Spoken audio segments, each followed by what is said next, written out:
Kan tetapi Rasulullah SAW mengatakan wa mat'amuhu haram, makanannya haram, wa masyrabuhu haram, minumannya haram, wa malbasuhu haram, pakaiannya haram, wa ghudhiya bil haram, dikenyangkan dengan yang haram, fa anna yustajabulah. Dari mana mau dikabulkan doanya? Karena penghalang terkabulnya doa seorang adalah makanan yang haram kan masjid.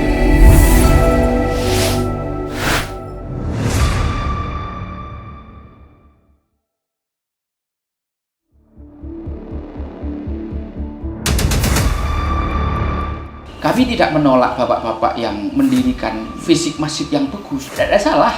Yang salah adalah ya ketika berhenti di situ. Asyhadu anna Muhammadar Rasulullah.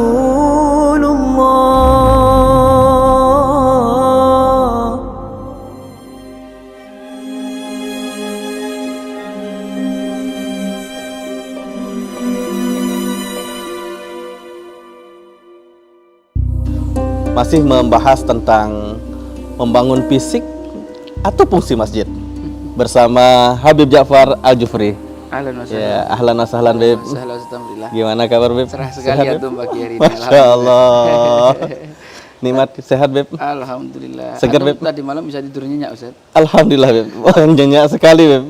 Sampai Sejuk ya, Masya Allah. Alhamdulillah. Sejuk. Cuacanya saat ini dingin-dingin yang sejuk, Beb. Iya, Masya dingin-dingin sejuk nih kalau untuk ana sangat enak, Ustaz. Enak. Kalau bagi antum nanggung. Balik lagi, Beb. Iya, fokus. Kemarin kita di episode sebelumnya sudah membahas tentang fungsi masjid secara ibadah dan pendidikan, Beb. Ya.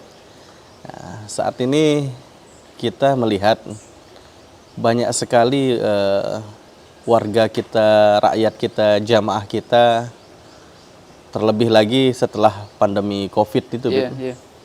Secara kebutuhan banyak yang tidak terpenuhi kebutuhannya, Beb. Nah, peran masjid dari sisi fungsi sosial kemasyarakatan itu di zaman Rasulullah itu bentuknya seperti apa, Beb? Iya. Ya. Bagaimana, Beb? Jadi gini, Ustaz.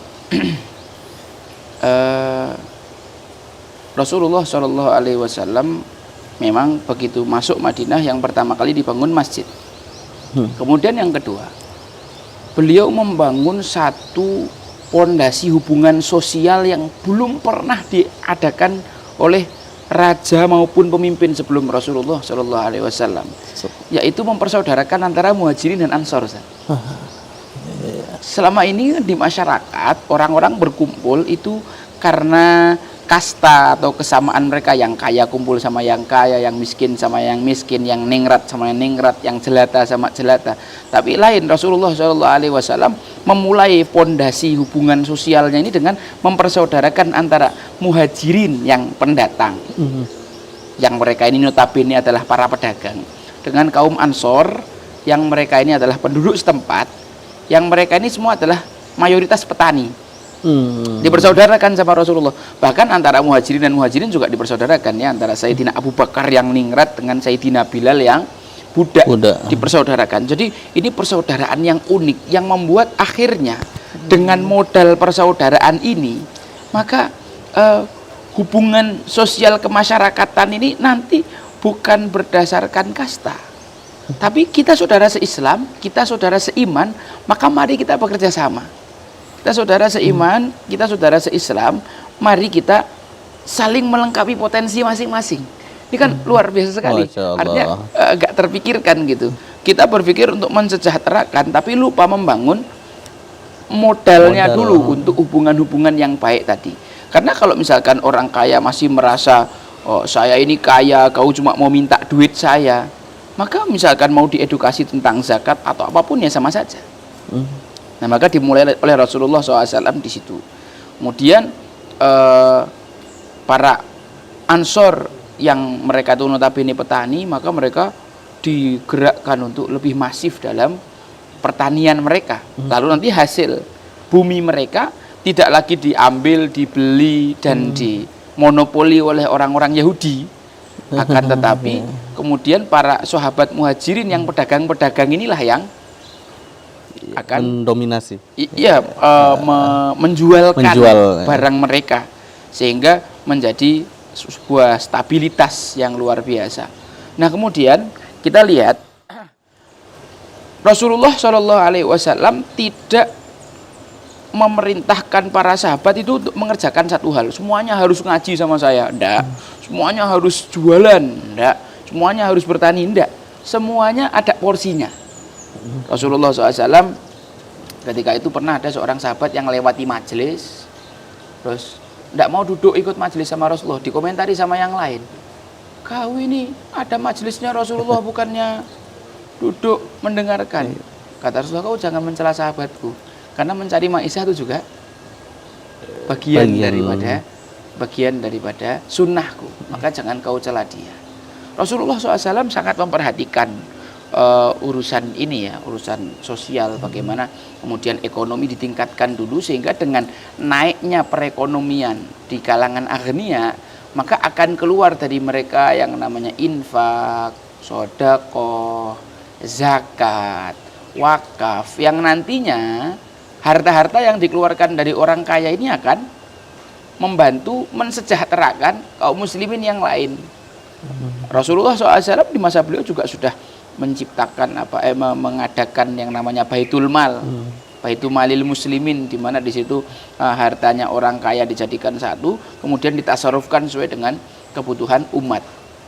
Dibangunlah menara-menara masjid itu untuk melihat mana tetangga-tetangga masjid yang tidak bisa makan, lalu diberi daripada harta Baitul Malnya kaum muslimin. Kemudian di sana Rasulullah SAW juga mengajarkan untuk berbuat baik kepada tetangga.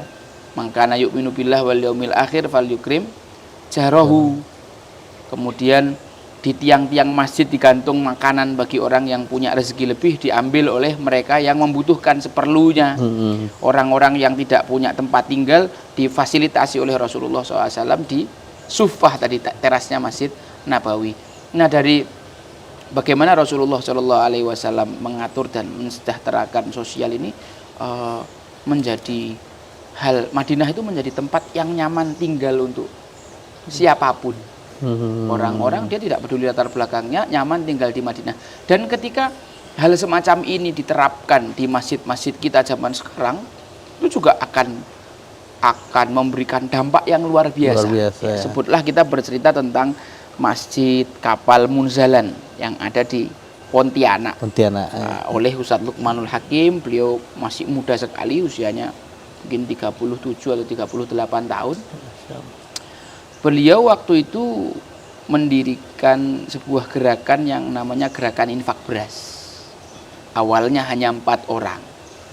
Markasnya ada di Masjid Kapal Munzalan. Secara fisik Masjid Kapal Munzalan ini ya kecil, cuma 11 kali 17 meter mungkin. Kecil gitu loh. Ini ibaratnya dibanding di Lombok ini musola ya. Pulau-pulau gitu. Itu mungkin musola kecil gitu ya, musola kampung. Dan masjid beliau itu di lingkungan yang masyarakatnya non muslim, mayoritas non muslim, 80% bahkan non muslim. Kok di kita ini insya Allah 90 berapa persen? 90%. 99%. Ya, 99% muslim. Tapi subhanallah, beliau dengan gerakan infak berasnya tadi pelan-pelan tumbuh, ibarat kata dari yang awalnya hanya membackup 1-2 pondok pesantren, sekarang ini bisa membagikan 1.000 ton beras per bulan untuk 6.800 pondok dan panti asuhan se-Indonesia. Dan beliau punya tim yang sangat banyak, yaitu namanya Paskas, yang mana mereka semua ditarbiyah itu ya dari masjid. Kemudian masjid yang beliau kelola mungkin asetnya sudah ratusan miliar, putaran uangnya per bulan puluhan miliar. Sekarang masjidnya udah besar Pak CBP? Masjidnya tidak besar, masjid tetap segitu. Masjid tetap segitu. Akan tetapi yang dibesarkan adalah fungsinya. Yang dibesarkan adalah kemanfaatannya terhadap masyarakat sekitar. Masya Allah. Jadi kami dulu juga di Jogja tuh ngikuti programnya beliau, ada namanya program Tetangga Baik, di mana beliau setiap seminggu sekali membagi-bagi buah untuk tetangga-tetangga yang ada di sekitar masjid. mau muslim mau non muslim juga butuh makan kok. Betul. Ya kan? Ya, Bun. Ya non muslim juga butuh makan, dibagi sama beliau buah-buahan dan lain sebagainya. Sampai ketika ada orang yang memfitnah Islam dan lain sebagainya, justru yang ngomong itu orang non muslim yang setiap hari mendapatkan bantuan. Baik buah ataupun beras dari beliau. Oh, enggak seperti itu masjidnya. Enggak seperti yang kalian katakan. Masjid ini berbuat baik sama kami. Masjid ini memberikan kemanfaatan sosial yang luar biasa, mengirimkan buah dan seterusnya. Di masjid kita di Jogja juga kita waktu itu bikin program tetangga baik, tetangga masjid kita silaturahmi ke tokoh-tokoh masyarakat, kita bawakan parsel, kemudian kita bikin pasar gratis untuk warga sekitar. Jadi warga sekitar. Bagaimana itu pasar itu, Mas? Pasar itu ya sudah tadi teman-teman dengan dana yang ada, sumbernya kalau kita ya dari sosial media, kita bikin program sedekah subuh Rp2.000 untuk jamaahnya kita, anak-anak muda. Subhanallah, sehari itu yang infak bisa sampai 3.000-an orang. Masya Allah. Jumlah pemasukannya bisa ratusan juta per bulan. Nah, dari dana ini kita siapkan buah-buahan, sayur mayur, lauk pauk disiapkan di masjid. Nanti orang-orang datang ikut ngaji dulu, barang setengah jam. Setelah itu nanti mereka pulang sambil di waktu subuh. Di waktu subuh, betul. Oh, ya. Ini sekian waktu berjalan dengan baik dan bisa dirasakan manfaat yang luar biasa di masyarakat. Di masjid saya juga sebulan sekali jamaah itu dikasih beras, warga fuqara wal masakin nanti mendapatkan jatah sekian kilo setiap bulannya. Jadi tidak harus nunggu Idul Fitri untuk dapat zakat fitrah. Ya, sebulan sekali minimal mereka tertolong dengan itu. Okay. Artinya masjid itu memberikan perhatian kepada kondisi masyarakat, kondisi sosial, apa yang menjadi kebutuhan mereka, masjid hadir gitu. Berarti ekonomi dan sosial ini ikatannya tuh erat, Beb, ya? Erat. Gitu. Di dalam masjid. Betul Jadi sekali. fungsi masjid ini di ekonomi dan sosial ini itu memang sudah disunahkan oleh Rasulullah. Ya, seperti Habib katakan tadi, sampai bantuannya atau sembakonya digantung di tiang-tiang, Masya Allah. Walaupun tidak manja ya, hubungannya tidak manja, artinya sosial ini tetap bisa diatur. Rasulullah SAW mengatur hubungan ini kan juga pertamanya dalam keadaan masih nol ekonomi kan. Tapi dengan bertumbuhnya ekonomi itu juga lebih bisa memastikan tingkat kesejahteraan sosial, karena orang-orang zaman sekarang ini imanuhum fi ayunihim, Ustaz. Imannya itu di mata. Di mata. Pokoknya kalau ngelihat bantuan aja ya.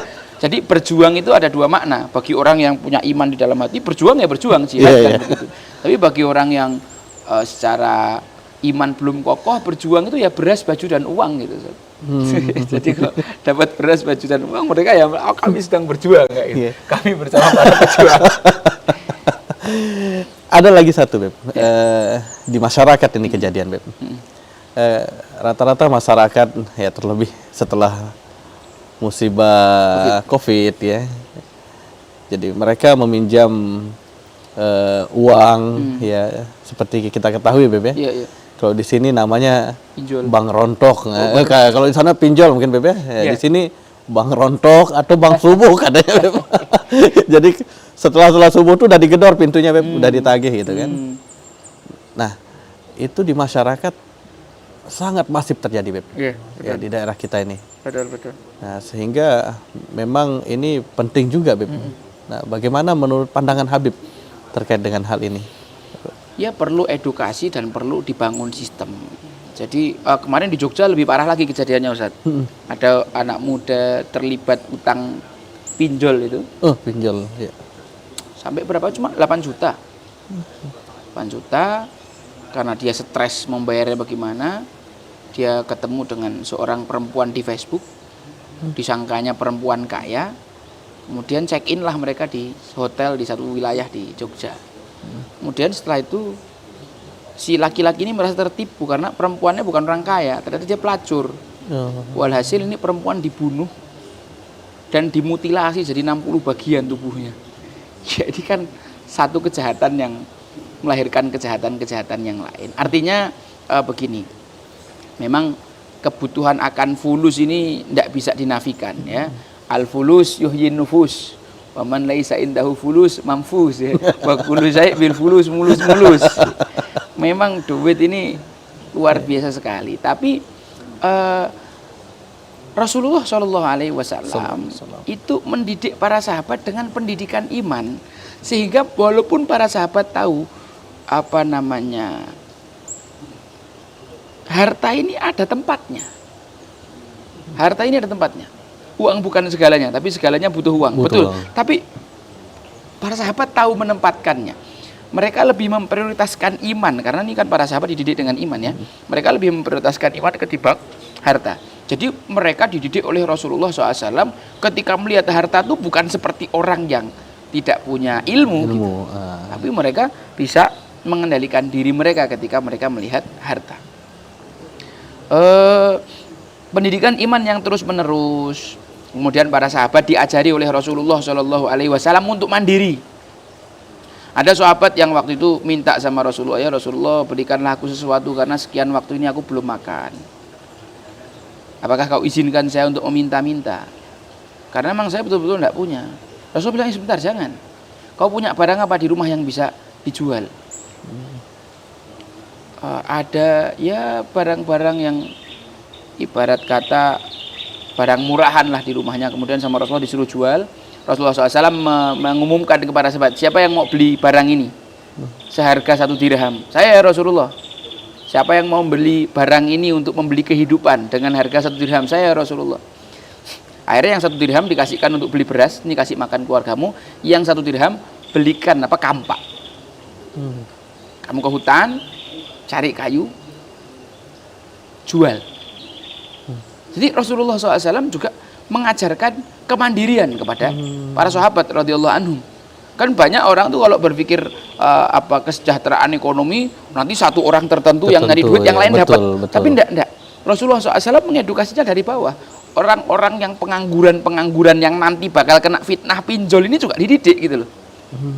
Kau juga harus punya mental kerja, jangan mental pengangguran. Kau juga jangan menggantungkan. Bahkan Rasulullah SAW mengajari yatul ulya khairun min yatis sufla. Al-ulya hiya nafaqah wal ulya hiya sa'ilah. Tangan di atas lebih baik daripada tangan di bawah. Kemudian ketika ada seorang sahabat yang mengeluhkan tangannya itu kapalan keras. Ya, keras gitu. Ya. Karena terlalu banyak bekerja. Itu dicium tangan itu sama Rasulullah SAW. Masya Allah. Ini tangan yang nanti akan diberikan surga oleh Allah Subhanahu wa Ta'ala. Artinya dibesarkan hatinya orang-orang yang ya nggak apa-apa kamu bekerja kasar, yang penting kamu makan yang halal. Nggak apa-apa kamu bekerja kasar, tapi makananmu halal. Seperti tadi juga orang yang melewati majelisnya Rasulullah tidak ikut duduk majelis, kata Rasulullah, kau jangan hina sahabatku. Itu juga merupakan sunnahku, bekerja itu bagian daripada sunnahku.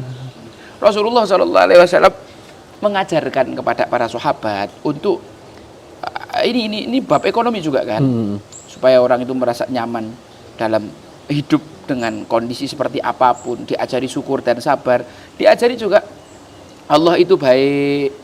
Innallaha ta'ala thayyibun la yaqbalu illa thayyiban, tidak menerima kecuali yang baik.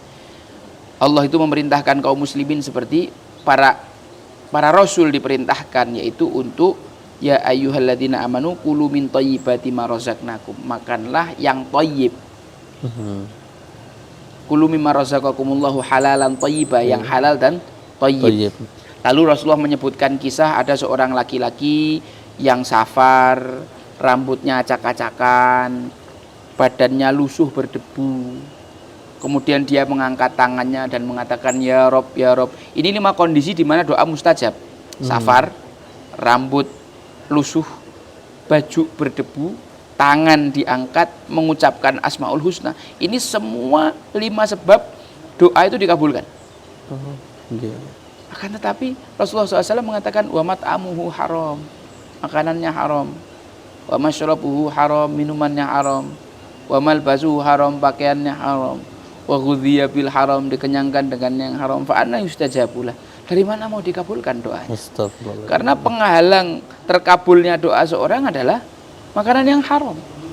Riba, Masya Allah dijelaskan sama Rasulullah SAW. Allah melaknat pemakan riba, orang yang memberi makan, orang yang menjadi saksi atau katibnya atau sekretarisnya, semuanya dilaknat karena ini dosa besar.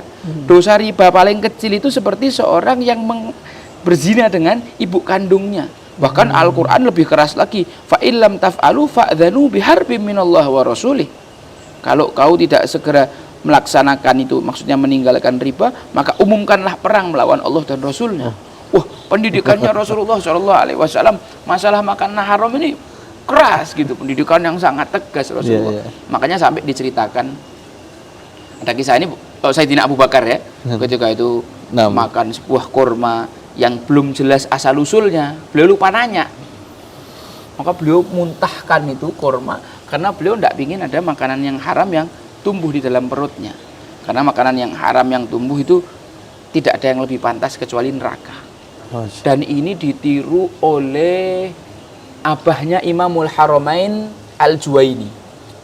Jadi beliau ini abahnya Imamul Haramain Al-Juwaini adalah orang yang sangat memperhatikan makanan yang masuk ke tubuhnya, tubuh istrinya, tubuh anaknya, tubuh keluarganya.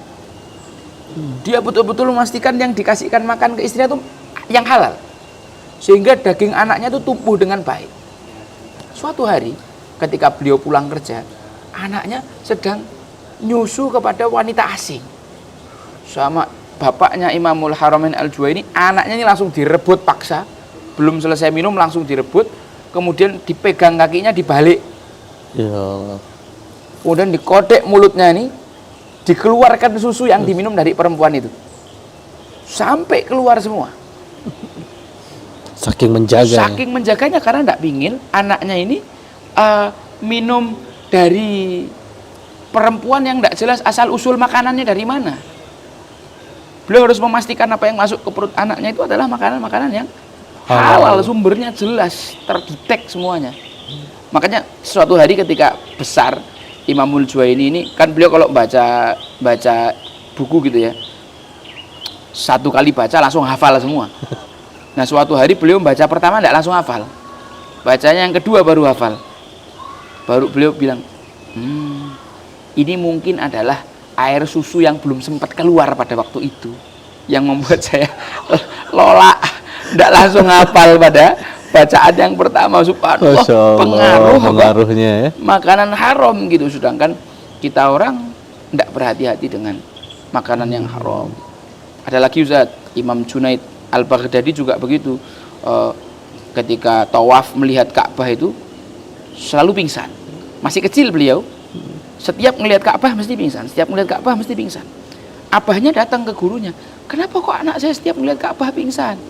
Kau pingin anakmu gak pingsan? Coba kau beli korma tapi kamu nyuri satu butir, kasih makan anakmu dari korma curian itu. Ketika dikasih sama anaknya, besoknya dia tawaf tidak pingsan, malah bingung loh, kok setelah dikasih makanan curian malah tidak pingsan. Kata gurunya, anakmu itu pingsan ketika tawaf karena melihat para malaikat tawaf.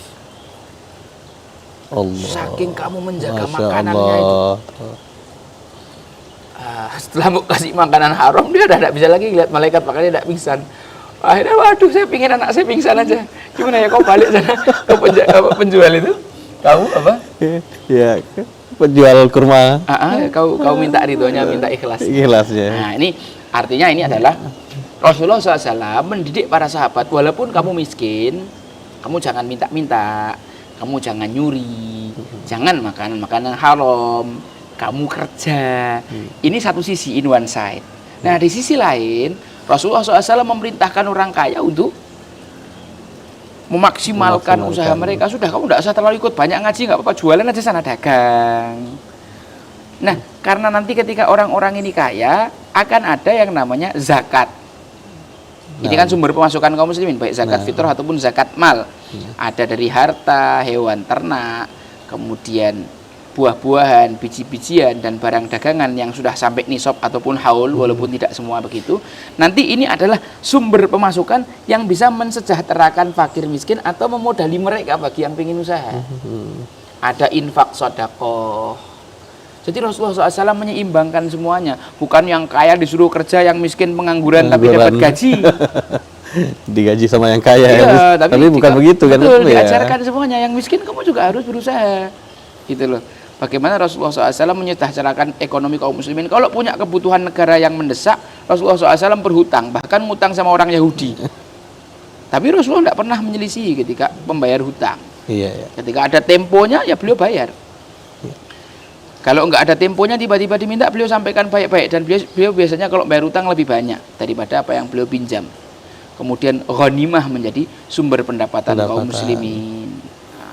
Nah, untuk kondisi sekarang, Beb, ya, yang menurut Habib, ya, bagaimana cara untuk meningkatkan salah satunya tadi, ya, ekonomi dari fungsi masjid ekonomi ini, ya, untuk bisa, karena kan korelasinya sangat erat sekali, Beb. Yeah. Ketika masjid ini sudah mampu secara ekonominya, yang pastinya akan sosial kan, Betul, ya. betul. Nah, kalau strategi yang zaman-zaman saat ini gitu, Beb, era-era sekarang, bagaimana strateginya, Beb, untuk meningkatkan itu, Beb? Betul. Masjid bekerja sama dengan pakar ekonomi. Syukur-syukur kalau pakar ekonomi itu jamaah sendiri ya. Dia punya kemampuan yang baik soal ekonomi. Nah, nanti kemudian diedukasikan kepada jamaah bahwa seperti inilah Rasulullah SAW membangun ekonomi masyarakat. Lalu beliau mengedukasi kepada fuqara wal masakin, seperti ini loh Rasulullah membangun ekonomi, jauhilah makanan yang haram, kalian harus mandiri, kalian harus berusaha. Nah, kalau kalian mau, kami akan dampingi dan masjid akan memodali. Atau orang-orang kaya di sekitar masjid disuruh menyumbang. Ini kita punya proyek untuk mendampingi usaha UMKM atau apa startup misalkan bahasanya apa gitu ya. Jamaah-jamaah sekian orang butuh modal sekian. Jadi bukan cuma dikasih duit lalu dibiarkan begitu saja. Kalau di Masjid Jogokarian itu uang masjid itu digunakan untuk modali jamaah UMKM. Iya. Jadi jamaah itu betul-betul dimodali, disediakan, disiapkan lahannya ya. Lahannya dibikin pasar sore Ramadan Masjid Jogokarian setiap setahun sekali, yang mana dari mungkin puluhan atau ratusan orang yang ikut jualan di pasar itu, setelah selesai Ramadan, berapa persen dari mereka tetap berjualan sampai Ramadan berikutnya, dan sampai akhirnya usaha mereka berkembang. Karena memang ada pendampingan, ada modal dari masjid. Dikatakan tuh gini, masjid akan modali 2 juta rupiah seminimal-minimalnya, dan ini mengembalikannya sunnah. Kalau kau bisa balikkan alhamdulillah, ya sudah gitu. Karena memang diniatkan untuk modal usaha. Namanya modal usaha kan ada yang berhasil, ada yang gagal.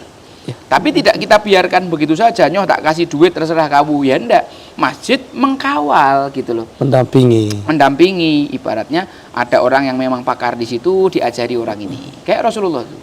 Nih, mana jualkan Rasulullah yang menjualkan dengan model apa tadi, sayembara tadi ya. Sayembara. Terus kemudian kalau bahasa sekarang endorse. Lelang.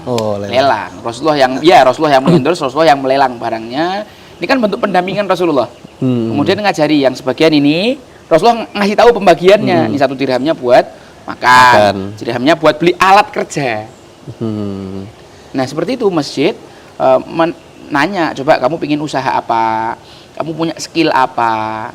Kamu punya komunitas apa, sehingga nanti pasarnya di situ. Butuh modal berapa nanti untuk usaha? Oh sekian, oke baiklah. Didampingi sama mentor yang memang mereka ahli di bidang ekonomi. Sehingga sekarang ini seakan-akan kita menghabiskan dana untuk memberi banyak mustahik.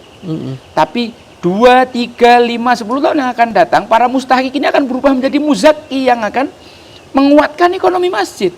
Loh, mereka besarnya dari masjid, mereka punya uang dari masjid, mereka yang bimbing masjid sampai kaya dari masjid. Maka mereka nanti akan menjadi orang yang dengan senang hati, masjid butuh apa, kami akan berikan. Iya betul. Ya, itu langkah yang langkah yang nyata. Tapi tentu ini tidak bisa dilakukan asal-asalan. Kita butuh belajar yang serius dalam urusan ini, begitu ya. Menanyakan ilmu ini kepada orang yang betul-betul mengetahui, mencari tutor atau coach yang bagus, kemudian menguatkan masjid dari segala sendinya. Bisa juga dengan koperasi. Kemarin saya bertemu dengan salah seorang ustadz dari Solo, namanya Ustadz Isa Baraja. Beliau sudah sepuh usianya, tapi semangatnya luar biasa. Beliau membuat tulisan sekolah tanpa pagar. Jadi walaupun objeknya adalah sekolah-sekolah, tapi bisa juga ide beliau kita terapkan di masjid. Jadi memaksimalkan fungsi koperasi.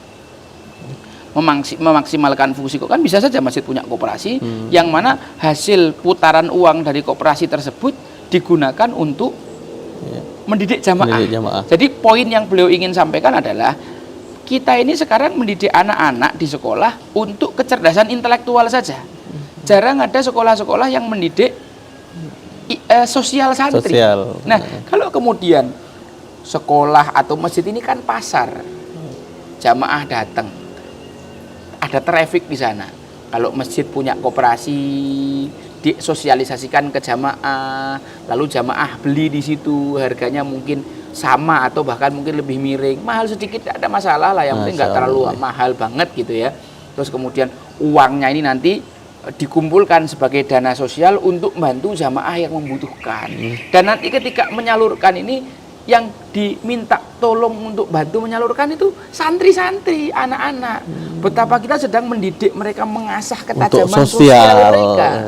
Kemarin juga ketika saya di Surabaya ketemu sama Ustadz Abdurrahman Baraja, beliau tertarik sebenarnya dengan konsep tetangga baik atau pasar Jumat tadi itu untuk berbagi. Tapi gimana kita tidak punya SDM? Saya bilang, loh, di masjid ini ada katanya tadi 1.000 sekian santri. Kalau misalkan masjid tidak punya uang pun, kasih aja modal celengan, kasih ke wali santri, sehari 2.000 rupiah misalkan, kan tidak berat itu. Betul. Nanti 1 bulan akan terkumpul 60.000 rupiah. 60.000 rupiah belikan sayur, lauk, buah secukupnya, suruh anak yang antar langsung ke rumahnya fuqara wal masakin. Ini akan mengajari mereka menjadi orang-orang yang luar biasa. Masya Allah. Dan itu peran masjid. Kalau masjid yang mendirect itu semua, maka masjid ini akan jadi luar biasa. Iya. Berarti pas Beb ya. Tema kita ini membangun fungsi masjid. Iya, betul. Cuman memang tidak dapat kita pungkiri ya, fisik masjid juga pun harus kita rawat. Iya, gitu, betul. Ya, cuman utamanya fungsi masjid ini yang harus kita bangun bersama. Kami tidak menolak bapak-bapak yang mendirikan fisik masjid yang bagus. Tidak ada salah. Yang salah adalah ya ketika berhenti di situ. Fisiknya oke, soundnya bagus. Kalau soundnya bagus kan imamnya ini hafid, itu mendukung sekali, jamaah bisa nyaman, terbuai ketika sholat, ya kan. Pakai LCD, jadi jamaah walaupun dari jauh bisa melihat ustadznya dengan jelas. Bagus, tidak ada masalah mengembangkan fisik. Dan fisik-fisik ini kan juga berkaitan langsung dengan fungsinya. Akan tetapi jangan berhenti di fisik. Membangun fungsi itu juga penting. Kami bagaimana di Jogja ya, di Masjid Baitur Rahim Kejayan, anak-anak ini untuk melatih kepekaan sosial mereka, seminggu sekali kita ajak keliling kampung untuk bersih-bersih sampah. Kita cabuti rumput, kita bersihkan selokan, kita ambili sampah, sehingga itu menjadi inspirasi bagi warga. Masya Allah, anak-anak kami bersih. Pasti seneng kok orang-orang tua ngelihat tuh. Betul. Ya Allah, anakku diajari bersih, kan gitu. Betul, dan itu akan menumbuhkan kebiasaan bagi mereka. Setiap Jumat takmir bingung mau bersih-bersih masjid total, siapa yang akan bersihkan, nanti gimana nyari duitnya. Jangan gitu cara berpikirnya. Saya libatkan semua ustadz muda dan santri untuk bersih-bersih masjid setiap hari Jumat. Gotong royong. Iya, gotong royong. Gotong royongnya bukan bersih-bersih kampung, tapi bersih-bersih masjid. Anak-anaknya, kamu pegang sapu, kamu sapu sana. Kamu pegang ini, sawang-sawangnya kamu bersihkan. Ini bagian kamu ngepel, bagian kamu buang sampah, itu ajari semua sama anak-anak kayak gitu kan. Kita juga pernah bikin treatment seperti itu. Masing-masing anak minta beras 1 kilo sama orang tuanya. Lalu cari rumah yang menurut kalian miskin. kasih itu beras 1 kilo. Kalian sendiri yang nganter, jangan orang tua. Masya Allah. Supaya anak-anak ketagihan. Jadi ada pendidikan sosial kepada anak-anak. Betul, ada upaya. Kalau yang kerjain cuma 1-2 orang, nanti orang itu mati, selesai. Masya Allah, banyak ilmu yang kita dapatkan, Beb. Ya. Ya. Jadi membangun fungsi masjid dari sisi ekonomi dan sosial ini sangat erat kaitannya. Betul, gitu. betul.